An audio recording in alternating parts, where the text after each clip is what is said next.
सचिन मलकाम का होगा।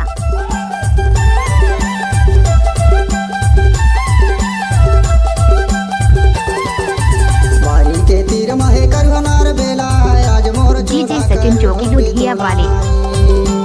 ए भाई ये वो आज मोर चोला कर होगे तोला।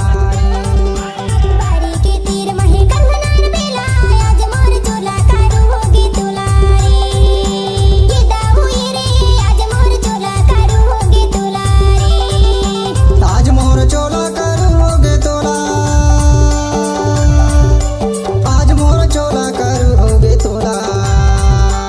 आज मोर चोला कर होगे तोला।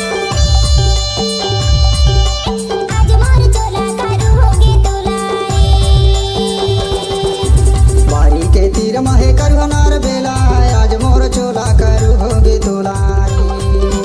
ए भाई डीजे ये सचिन वो आज मलकाम। मोर चोला कर होगे तोला। बारी के तीर महे करवनार बेला आज मोर चोला कर होगे तोला। ये दाऊ ये रे आज मोर चोला कर होगे तोला।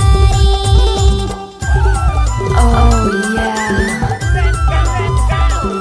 Oh yeah. Oh yeah.